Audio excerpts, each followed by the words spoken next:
Celebrating 30 years of phenomenal trend forecasting, 5 times a week, Monday through Friday. Here's Gerald Celente with today's trends in the news. Hi, this is Gerald Celente. Thursday, June 11th, 2015. And here are some of today's trends in the news. Well, yesterday you got trends this week.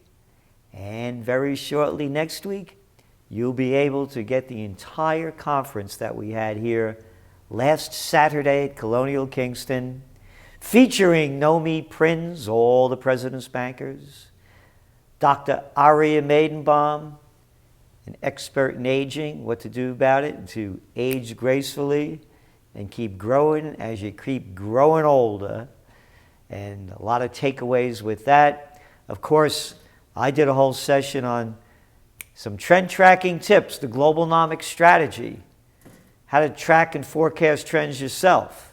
Gave you some of my insights. And we had Tim Malcolm here again. He's great about millennials, the myths, and the realities. How to profit, how to stay away from the hype, and where it's leading. And much, much, much, much more. So you'll be able to get that starting next week. Great video. Nothing like it. And on to the markets. Well, over there in Asia, the Nikkei was up, the Shanghai was down. And over there in Europe, the markets were way up, and then they went flat on the news that there is no deal in Greece. But yesterday, you remember in the States over here, the market was up over 230 points because of that Greek deal. They're going Greek, huh? Yep. And today, the markets are only up about 30 points.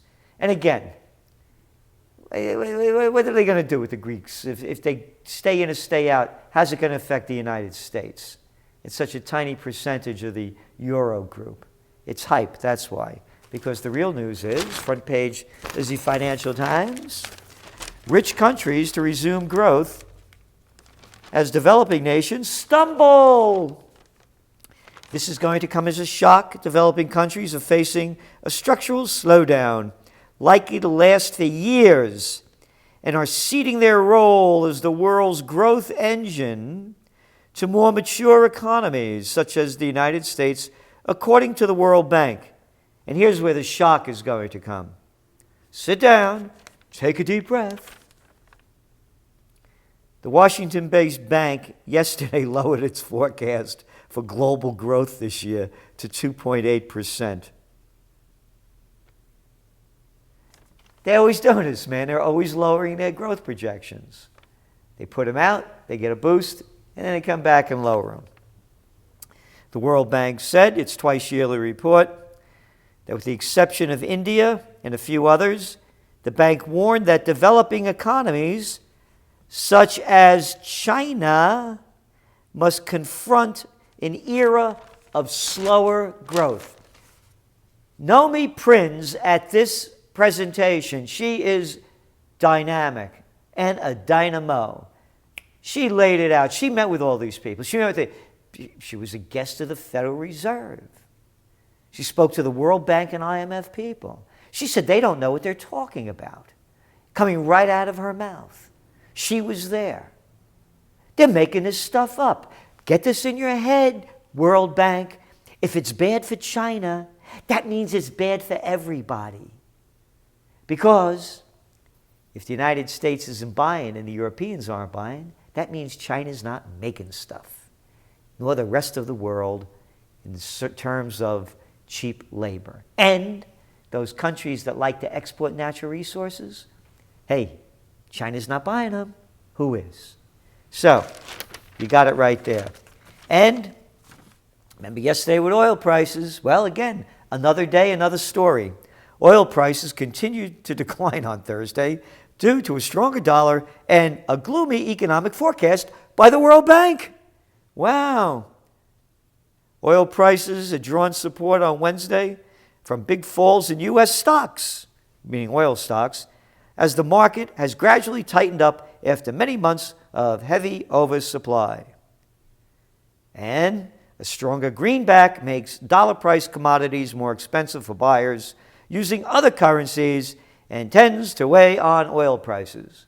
Hey, wait a minute. That's called inflation, isn't it? Some ways, yes.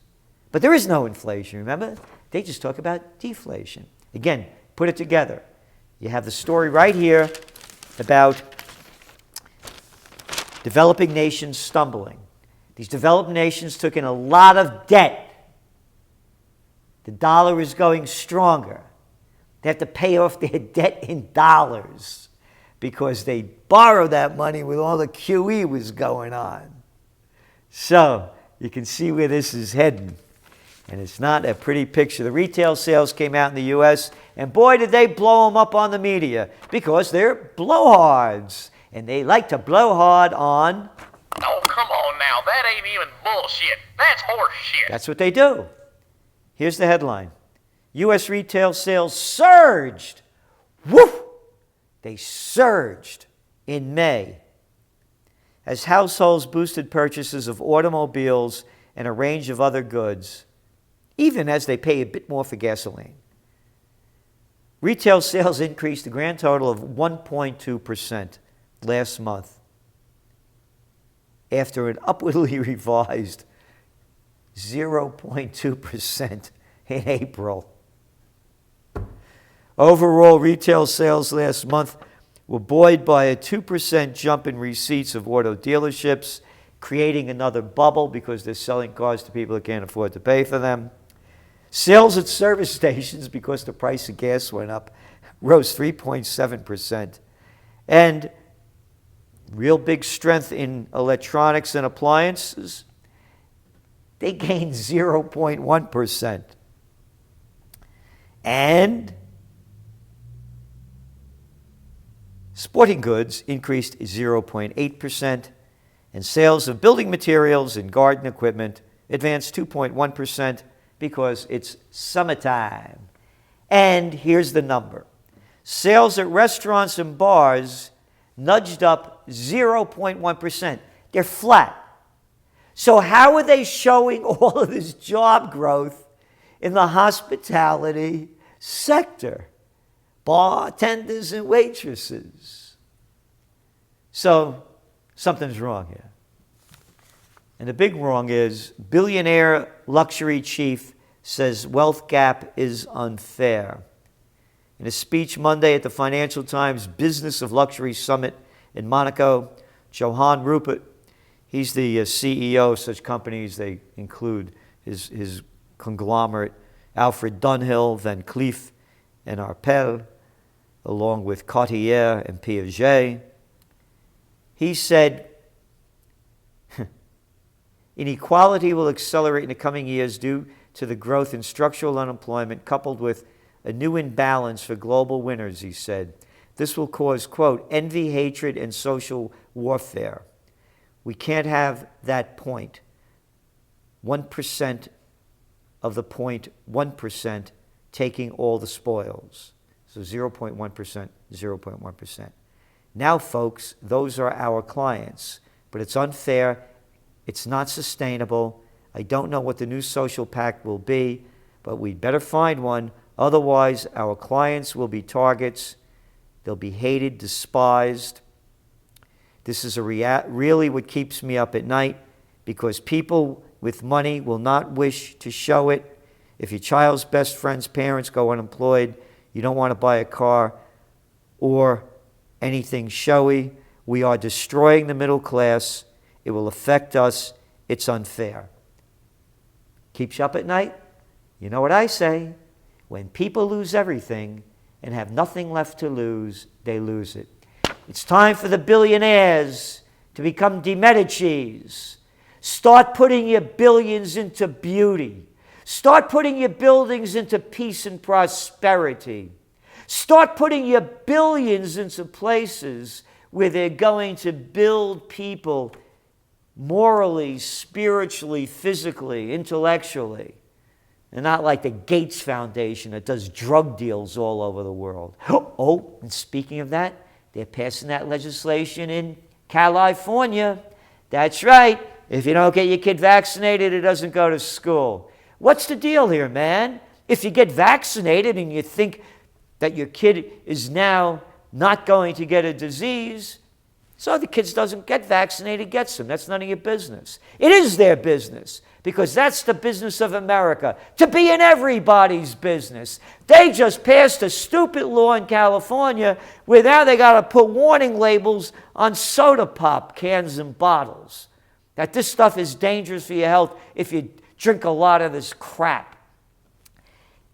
Anybody that's too stupid to know that, they can't read.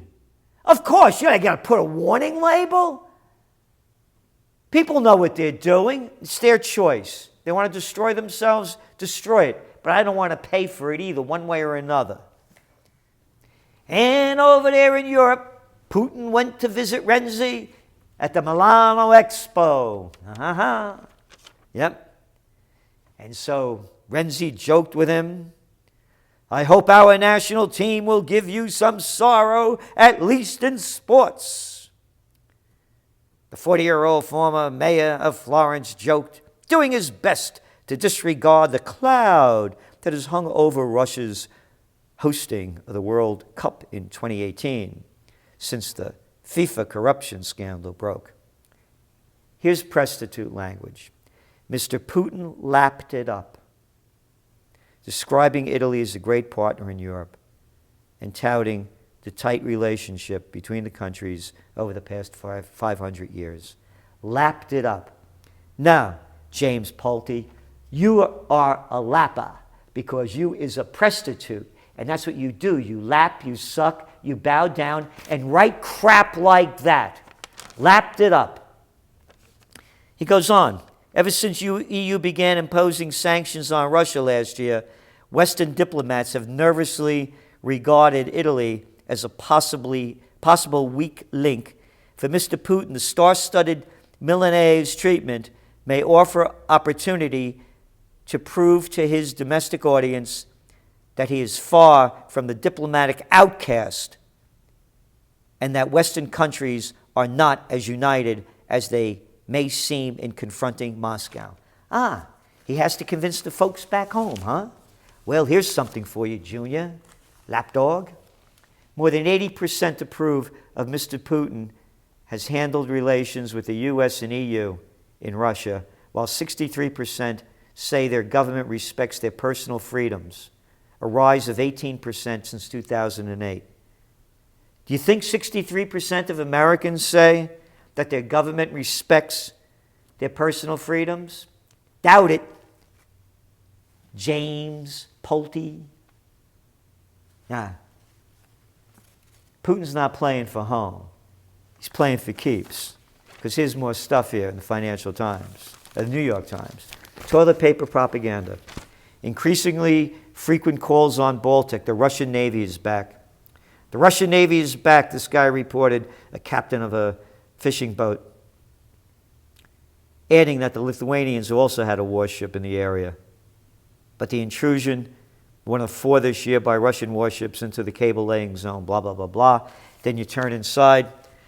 A Royal Air Force jet bottom accompanied a Russian IL-20M reconnaissance plane over the Baltic Sea, where Russia has been conducting naval exercises. What's an English jet doing in the Baltic Sea? How come the New York Times isn't talking about all the NATO exercises going on Russia's doorstep? That's how they get you to hate them, because they are prostitutes. And Kiev prepared to stop paying sovereign creditors. Little story over here. Hey, but when Argentina can't pay, it's a big story. But when their buddies can't pay, let's not talk about it so loud, all right? Big crisis over there. And by the way, in the same poll, just a third of Ukrainian respondents think the Kyiv government is having a positive influence, a 15-point decline over the past year. This is Pew Research. The shift is particularly marked in Western Ukraine, where those seeing the government as a bad influence has increased from 28% to 54%, and Poroshenko's approval rating is at the grand total of 22%. I'll tell you, it's because of them Russians, right? Yeah. No, it's because the whole thing is collapsing. And they're making it seem like it's Russia's fault, when it's the fault of the people in charge. And just some quick other notes. U.S. troops to set up new base outside Ramadi in Iraq. How's that for no boots on the ground, huh? Border crossing migrants strain Europe. From Syria, 122,000. Afghanistan, 41,000. This is just this year. Eritrea, 36,000. And Iraq, 21,000. So there you got it. More war, more problems, more migrants, more destabilization. Why talk about peace? We do. And again, we need your help to make it happen. This is Gerald Celente. We want to occupy peace.us. No war. Don't want to go to war no more. This is today's Trends in the News.